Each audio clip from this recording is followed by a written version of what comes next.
Up, baby. Hey. Ryan Hall. I'm posting on Facebook. Oh, Ryan's on Facebook, so he can't do a live video with me right now. It's How Was Your Day, Honey with Brittany Hall. I need to back up so you can see me and Ryan if he decides to join the party. So last week, we talked to you. Ryan, can you get in here? I've got a big armchair here that he can't get on. Oh my goodness. Well, guys, hello. It's Sunday, daylight savings time. How many of you got tripped up with that? In Oregon, I don't know. Supposedly they're making laws. Some states do, some states don't. I don't know. But we turned our clocks back an hour yesterday. Or this morning, whatever. It was effective today. And it only screwed me up once because we didn't turn our big clock back that's on the wall that's up kind of high. You should do that. And so I went to a meeting an hour early today. And you know how cool it is when you go early and you realize you have an extra hour? It's like, this is amazing. So I went to the grocery store. It's even cooler when you're cleaning the house and it feels like noon and you look at your watch and it's like, oh, it's 11. It's 11. We got all day. We got all day. Rory is kind of sick. He's got like a really bad cough right now, but we took advantage of just having the afternoon free at home and we cleaned out some major rooms. I have a Suburban, you guys, with the third row down. We filled up the entire car of toys and took it to Goodwill. How are you sitting right now? Ryan has got one foot propped up. He is leaned back. I mean, you guys, we might be here for a while because this guy is comfortable. Let me just tell you what. Comfortable. He's getting comfortable for this. So last week we were talking to you about a bunch of different stuff, but we said, hey, next week let's talk about marriage. And I don't know if we have any like magic sauce or any tips or tricks, but we might have a few because I feel like that sounded a little different. But we have been married almost 10 years, which there's a lot of people who've been married a lot longer than us. But you know what? I don't really think it's actually the years that you're married that matters. I think it's the quality of the years. And I think that 10 years has been pretty good, huh? I dig it. He digs it. That's great. But that is pretty neat, though. I mean, how many people, when you're talking to others about marriage, they're like, oh, it's really hard. Yeah, you guys, how many people talk about marriage like it's a death sentence, honestly?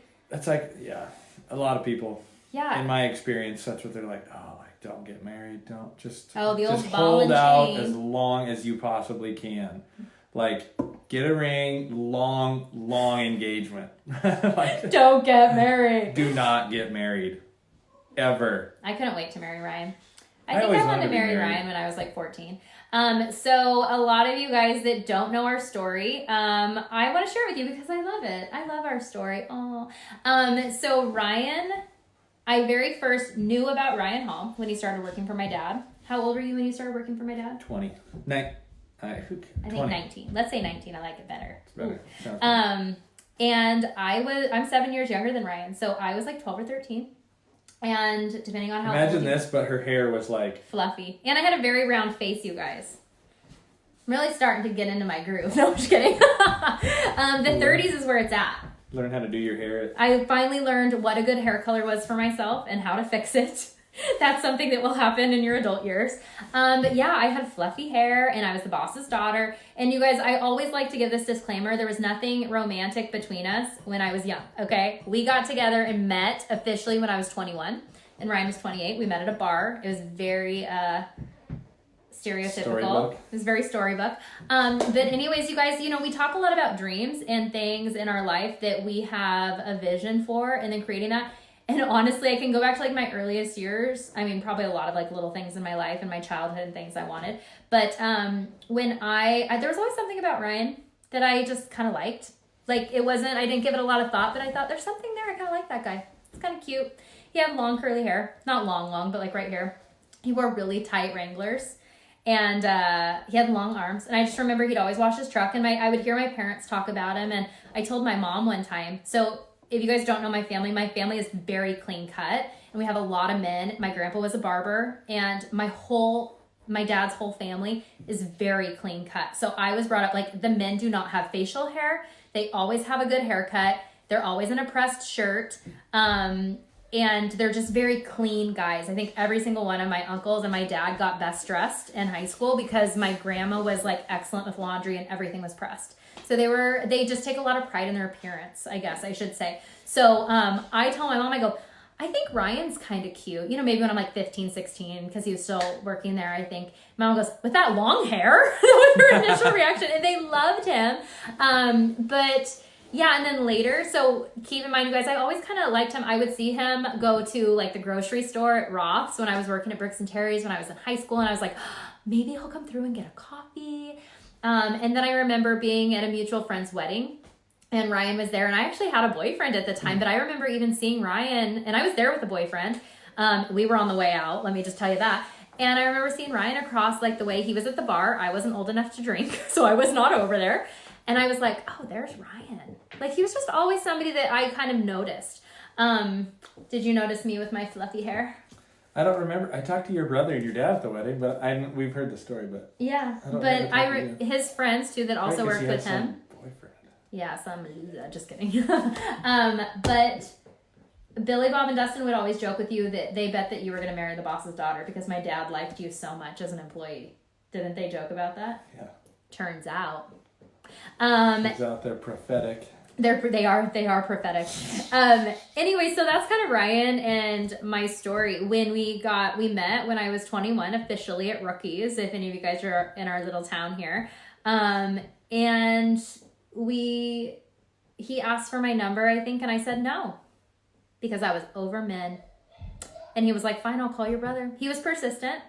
He didn't have to be very persistent because it only took about 5 minutes. And I was like, whatever. Fine. Because I always liked him. And I was like, okay. And I think we've hung out every day since. Right? It was always easy, which was nice. And I remember thinking relationships don't have to be hard. They don't have to be a game. Dating doesn't need to be difficult. And I always think, you guys, when I see people who are dating and like you go through struggles when you're dating, that's probably a pretty good sign to like get out of there. You don't have to be with that person. That would be like my biggest disclaimer to like young people. If you're in a relationship that is not fun, because you guys, when you're like young, that's the simplest life is ever going to get. That's the easiest it's ever going to get. You don't have kids. You don't share money. You probably don't have that much on your schedule, even though you think you might. That's as easy as it's ever going to be.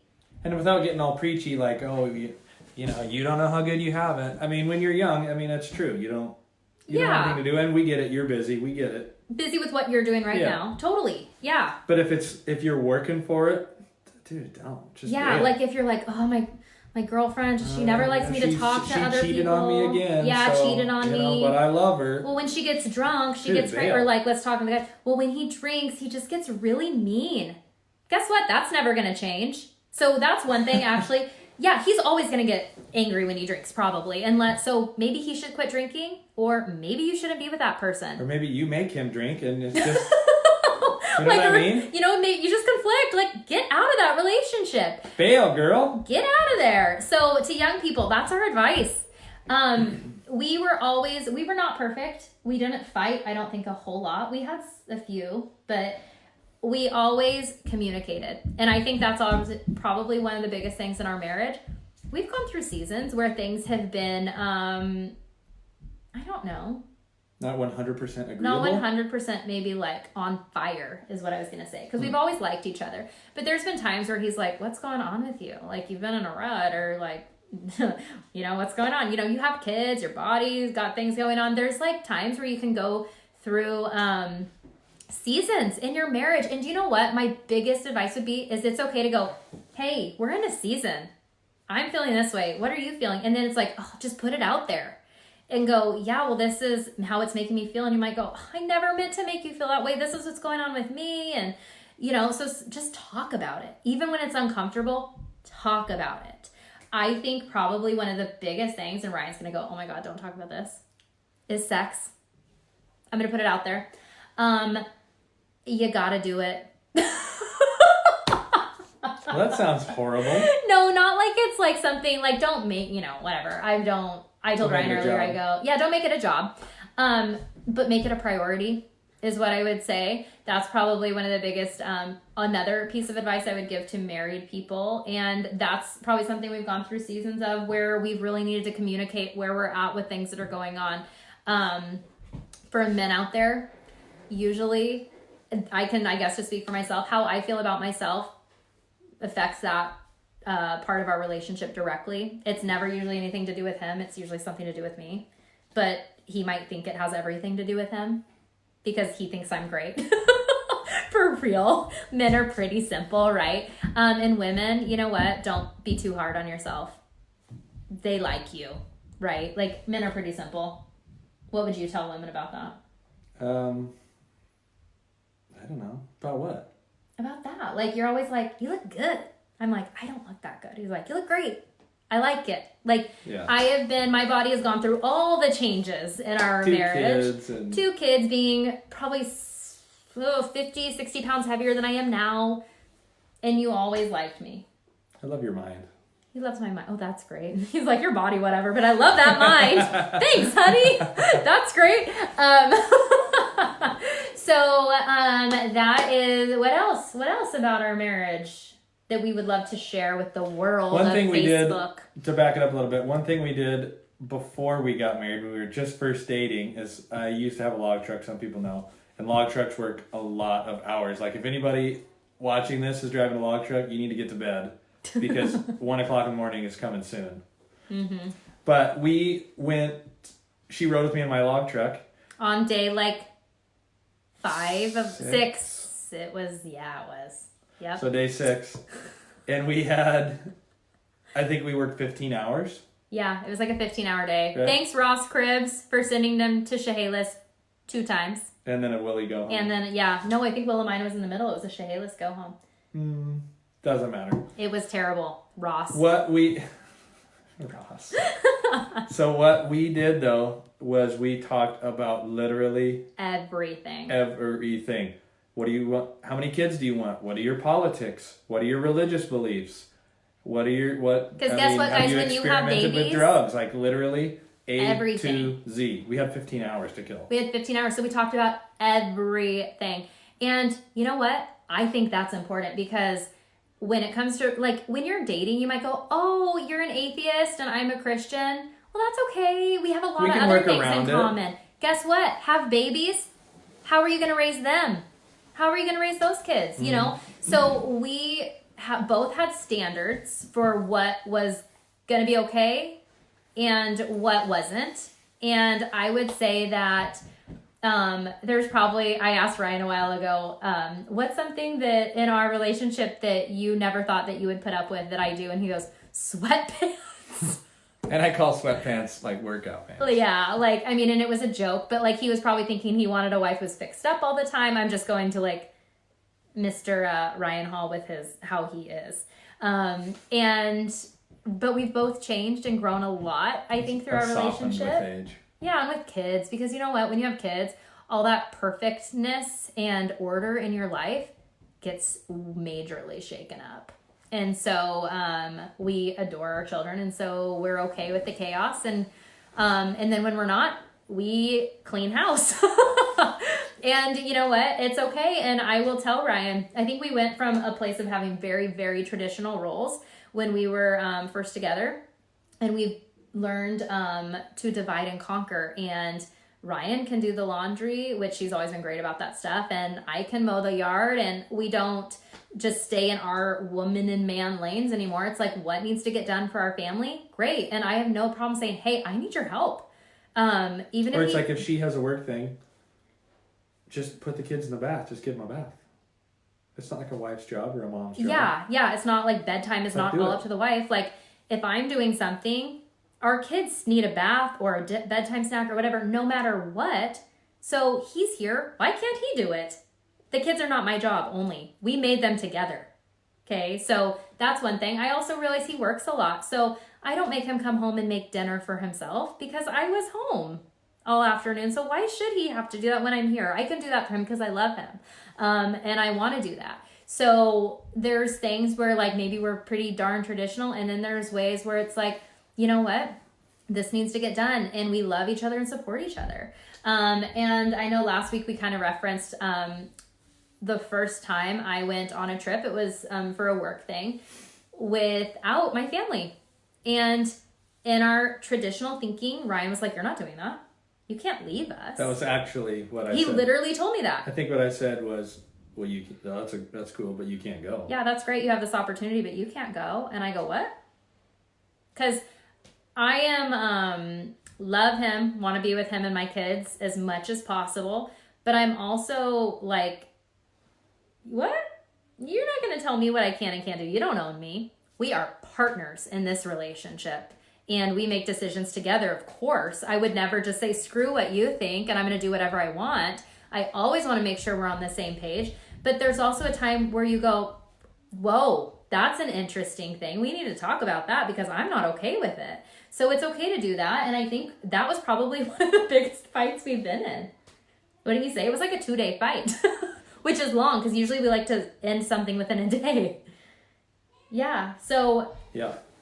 We have some mentors in our life that we reached out to and kind of for guidance because I was like, Ryan he's not okay with this. And it wasn't that he didn't trust me. What was it? What do you think it was?